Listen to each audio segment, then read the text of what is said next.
11वां अध्याय देवता द्वारा देवी की स्तुति तथा देवी द्वारा देवताओं को वरदान। मैं भुवनेश्वरी देवी का ध्यान करता हूँ। उनके श्री अंगों की आभा प्रभात काल के सूर्य के समान है और मस्तक पर चंद्रमा का मुकुट है। वे उभरे हुए स्तनों और 3 नेत्रों से युक्त है। उनके मुख पर मुस्कान की छटा छाया रहती है और हाथों में वज्र, अशंख, पाश एवं अभद्र मुद्रा शोभा पाते हैं। ऋषि कहते हैं, देवी के द्वारा वहाँ महादैत्यपति शुंभ के मारे जाने पर इंद्र आदि देवता अग्नि को आगे करके उन कल्याण कात्यायनी देवी की स्तुति करने लगे। उस समय अभिष्ट की प्राप्ति होने से उनके मुख कमल दमक उठे और उनके प्रकाश से दिशाएं भी जगमगा उठी। देवता बोले, शरणागत की पीड़ा दूर करने वाली देवी हम पर प्रसन्न हो। संपूर्ण जगत की माता प्रसन्न हो। विश्वेश्वरी, विश्व की रक्षा करो। देवी, तुम चराचर जगत की अधीश्वरी हो। तुम इस जगत का एकमात्र आधार हो, क्योंकि पृथ्वी रूप में तुम्हारी ही स्थिति है। देवी, तुम्हारा पराक्रम अकल्पनीय है। तुम्ही जल रूप में स्थित होकर संपूर्ण जगत को तृप्त करती हो। तुम अत्यंत बल संपन्न वैष्णवी शक्ति हो। इस विश्व की कारण भूता परामाया हो। देवी, तुमने इस समस्त जगत को मोहित कर रखा है। तुम्ही प्रसन्न होने पर इस पृथ्वी पर मोक्ष की प्राप्ति कराती हो। देवी, संपूर्ण विधाएं तुम्हारे ही भिन्न भिन्न स्वरूप है। जगत में जितनी स्त्रियां हैं वे सब तुम्हारी ही मूर्तियां हैं। जगदम्ब, एकमात्र तुम ही हो। इस विश्व को व्याप्त कर रखा है। तुम्हारी स्तुति क्या हो सकती है। तुम तो स्तवन करने योग्य पदार्थ से परे एवं परावाणी हो। जब तुम सर्वस्वरूपा देवी, सर्व तथा मोक्ष प्रदान करने वाली हो, तब इसी रूप में तुम्हारी स्तुति हो गई। तुम्हारी स्तुति के लिए इससे अच्छी युक्तियाँ और क्या हो सकती है। बुद्धि रूप से सब लोगों के हृदय में विराजमान रहने वाली तथा स्वर्ग एवं मोक्ष प्रदान करने वाली नारायणी देवी, तुम्हें नमस्कार है। कला, काष्ठा आदि के रूप से क्रमशः परिणाम की ओर ले जाने वाली तथा विश्व का उपसंहार करने में समर्थ नारायणी, तुम्हें नमस्कार है। नारायणी, तुम सब प्रकार के मंगल प्रदान करने वाली मंगलमयी हो। कल्याण दायिनी शिवा हो। सब पुरुषार्थों को सिद्ध करने वाली शरणागत वत्सला, तीनों नेत्रों वाली एवं गौरी हो। तुम्हें नमस्कार है। तुम सृष्टि, पालन और संहार की शक्ति भूता सनातनी देवी, गुणों का आधार तथा सर्व गुणमयी हो। नारायणी, तुम्हें नमस्कार है। शरण में आए हुए दीनों एवं पीड़ितों की रक्षा में संलग्न रहने वाली तथा सबकी पीड़ा दूर करने वाली नारायणी देवी, तुम्हें नमस्कार है। नारायणी, तुम्हें ब्रह्माणी का रूप धारण करके हंसों से जुटे हुए विमान पर बैठती तथा कुश मिश्रित जल छिड़कती रहती हो। तुम्हें नमस्कार है। महेश्वरी रूप से त्रिशूल, चंद्रमा एवं सर्प की को धारण करने वाली तथा महान वृषभ की पीठ पर बैठने वाली नारायणी देवी, तुम्हें नमस्कार है। मोरों और मुर्गों से घिरी रहने वाली तथा महाशक्ति धारण करने वाली कौमारी रूप धारणी निष्पापे नारायणी, तुम्हें नमस्कार है। शंख, चक्र, गदा और शंख धनुष स्वरूप उत्तम आयुधों को धारण करने वाली वैष्णवी शक्ति रूपा नारायणी, तुम प्रसन्न हो। तुम्हें नमस्कार है। हाथों में भयानक महाचक्र लिए और दाढ़ों पर धरती को उठाए वाराही रूप धारिणी कल्याणमयी नारायणी, तुम्हें नमस्कार है। भयंकर नरसिंह रूपा से दैत्यों के वध के लिए उद्योग करने वाली तथा त्रिभुवन की रक्षा में संलग्न रहने वाली नारायणी, तुम्हें नमस्कार है। मस्तक पर किरीट और हाथ में महावज्र धारण करने वाली, सहस्त्र नेत्रों के कारण उद्दीप्त दिखाई देने वाली और वत्रासुर के प्राणों का अपहरण करने वाली इंद्र शक्ति स्वरूपा नारायणी देवी, तुम्हें नमस्कार है।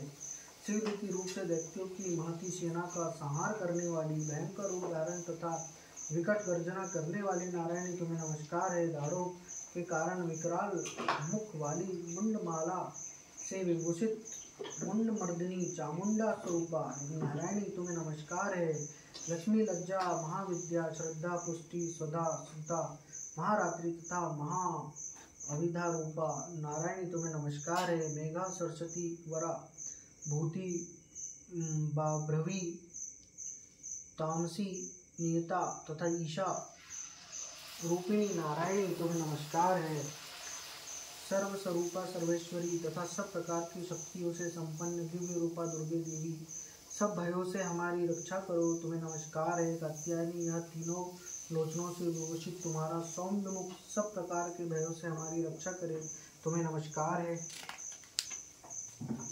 भद्रकाली, ज्वालाओं के कारण विकराल प्रतीत होने वाली, अत्यंत भयंकर और समस्त असुरों का संहार करने वाली तुम्हें त्रिशूल भय से हमें बचाए, तुम्हारा त्रिशूल भय से हमें बचाए तुम्हें नमस्कार है।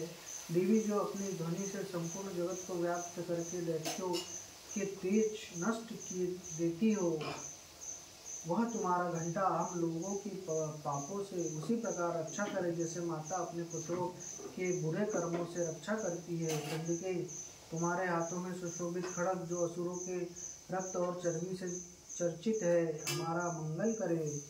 हम तुम्हें नमस्कार करते हैं। देवी, तुम प्रसन्न होने पर सब रोगों को नष्ट कर देती हो और कुपित होने पर मनवांछित सभी कामनाओं का नाश कर देती हो। जो लोग तुम्हारी शरण में जा चुके हैं उन पर विपत्तियां तो आती ही नहीं, तुम्हारी शरण में गए हुए मनुष्य दूसरों को शरण देने वाले हो जाते हैं। देवी अंबिके, तुमने अपने स्वरूप को अनेक भागों में विभक्त करके नाना प्रकार के रूपों से जो इस समय इन द्रोही महादैत्यों का संहार किया, वह सब दूसरे कौन कर सकती है। विधाओं में ज्ञान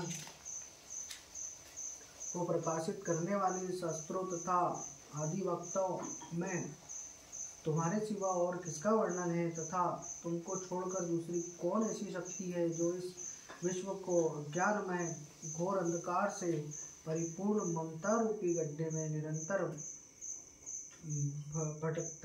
भटका रही हो। जहाँ राक्षस, जहाँ भयंकर विष वाले सर्प, जहाँ शत्रु, जहाँ लुटेरों की सेना और जहाँ दावानल हो, वहाँ तथा समुद्र के बीच में भी साथ रहकर तुम विश्व की रक्षा करती हो। विश्वेश्वरी, तुम विश्व का पालन करती हो, विश्व रूप हो, इसलिए संपूर्ण विश्व को धारण करती हो। तुम भगवान विश्वनाथ की भी वंदनीय हो। जो लोग भक्तिपूर्वक तुम्हारे सामने मस्तक झुकाते हैं वे संपूर्ण विश्व को आश्रय देने वाले हैं। देवी, प्रसन्न हो।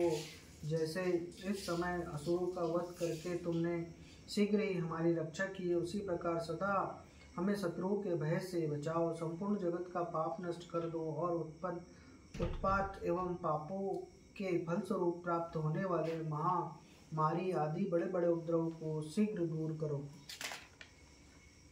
विश्व पीड़ा दूर करने वाली देवी, हम तुम्हारे चरणों पर पड़े हुए हैं, हम पर प्रसन्न हो। त्रिलोक निवासिनी की पूजनी परमेश्वरी, सब लोगों को वरदान दो। देवी बोली, देवताओं, मैं वर देने को तैयार हूँ। तुम्हारे मन में जिसकी इच्छा हो वह वर मांग लो।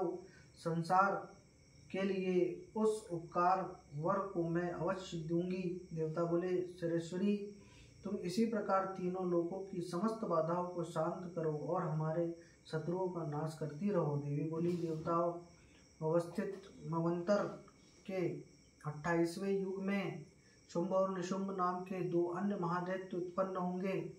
तब मैं नंदगोप के घर में उनकी पत्नी यशोदा के गर्भ से अवतरित हो विंध्याचल में जाकर रहूंगी और उक्त दोनों असुरों का नाश करूंगी। फिर अत्यंत भयंकर रूप से पृथ्वी पर अवतार लेकर मैं वैप्रचित्त नाम वाले दानवों का वध करूंगी। उन भयंकर महादैत्यों को भक्षण करते समय मेरे दांत अनार के फूल की भांति लाल हो जाएंगे। तब स्वर्ग में देवता और मृत्युलोक में मनुष्य सदा मेरी स्तुति करते हुए